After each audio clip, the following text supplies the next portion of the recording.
जय माता दी मित्रों, माता रानी की कृपा आप और आपके परिवारजनों पर सदैव बनी रहे। चैत्र नवरात्र का चौथा दिन मां कुष्मांडा को समर्पित होता है। इस बार चौथा चैत्र नवरात्र व्रत 12 अप्रैल 2024 दिन शुक्रवार को है। इस दिन सूर्योदय सुबह 6 बजे है और सूर्यास्त का समय शाम 6:29 है। 12 अप्रैल 2024 इस दिन राहु काल का समय सुबह 10:41 से दोपहर 12:14 तक है। वहीं अभिजीत मुहूर्त की बात करें तो अभिजीत मुहूर्त का शुभ समय इस दिन 11:49 से 12:39 तक रहेगा। नवरात्रि के चौथे दिन शक्ति की देवी मां दुर्गा के चौथे स्वरूप माता कुष्मांडा की पूजा की जाती है। हिंदू मान्यताओं के अनुसार जब इस संसार में सिर्फ अंधकार था, तब देवी कुष्मांडा ने अपने ईश्वरीय हास्य से ब्रह्मांड की रचना की थी। यही वजह है कि देवी को सृष्टि के रचनाकार के रूप में भी जाना जाता है। इसी के चलते इन्हें आदि स्वरूपा या आदि शक्ति कहा जाता है। नवरात्र के चौथे दिन मां कुष्मांडा के पूजन का विशेष महत्व होता है। पारंपरिक मान्यताओं के अनुसार जो भी भक्त सच्चे मन से नवरात्र के चौथे दिन मां कुष्मांडा की पूजा करता है, उसे आयु, यश और बल की प्राप्ति होती है। कु का अर्थ है कुछ, ऊष्मा का अर्थ है ताप और अंडा का अर्थ है ब्रह्मांड। शास्त्रों के अनुसार मां कुष्मांडा ने अपनी दिव्य मुस्कान से संसार में फैले अंधकार को दूर किया था। चेहरे पर हल्की मुस्कान लिए माता कुष्मांडा को सभी दुखों को हरने वाली मां कहा जाता है। इनका निवास स्थान सूर्य है। यही वजह है माता कुष्मांडा के पीछे सूर्य का तेज दर्शाया जाता है। माँ दुर्गा का यह इकलौता ऐसा स्वरूप है जिन्हें सूर्य लोक में रहने की शक्ति प्राप्त है। देवी को कुम्हड़े की बलि प्रिय होती है।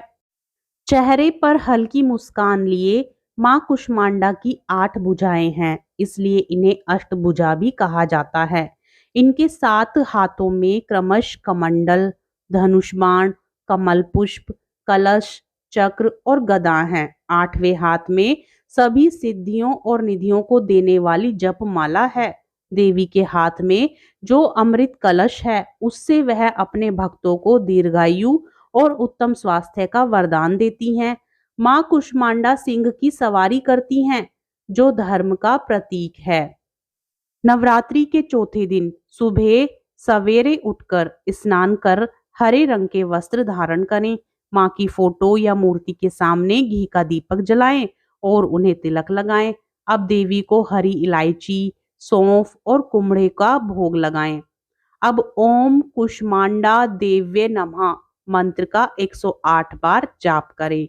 मां कुष्मांडा की आरती उतारें और किसी ब्राह्मण को भोजन कराएं या दान दें। इसके बाद स्वयं भी प्रसाद ग्रहण करें।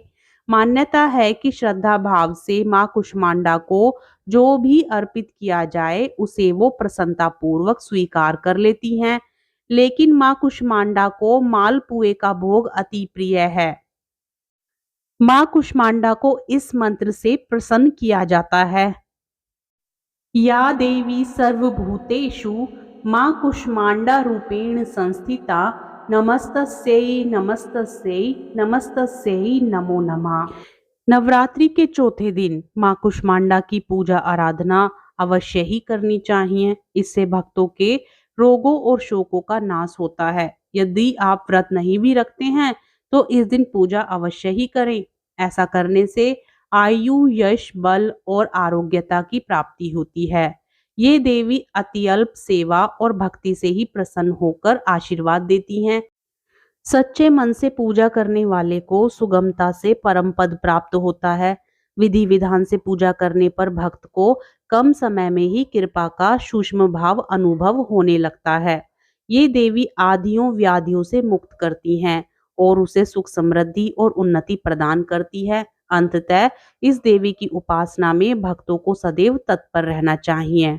मां कुष्मांडा को नारंगी और हरा रंग बेहद पसंद होता है। अगर आप नारंगी रंग के कपड़े में मां की पूजा करते हैं तो इसका बेहद शुभ फल प्राप्त होता है। मां प्रसन्न होती हैं। मां कुष्मांडा को भोग में मालपुआ अर्पित किया जाता है। मान्यता है कि ऐसा करने से मां कुष्मांडा प्रसन्न होती हैं और भक्तों पर अपनी कृपा बरसाती हैं। मां को दही और हलवे का भोग भी लगाया जाता है। जय माता दी। तो प्रिय श्रोताओं, यह थी मां कुष्मांडा व्रत की संपूर्ण जानकारी। हमारे चैनल पर मां कुष्मांडा की कथा भी सुनाई जाएगी। इसके लिए चैनल को सब्सक्राइब कर लें। साथ ही आज की वीडियो पसंद आई हो तो लाइक शेयर जरूर करें और कमेंट में जय कुष्मांडा माता जरूर लिखें। जय माता दी।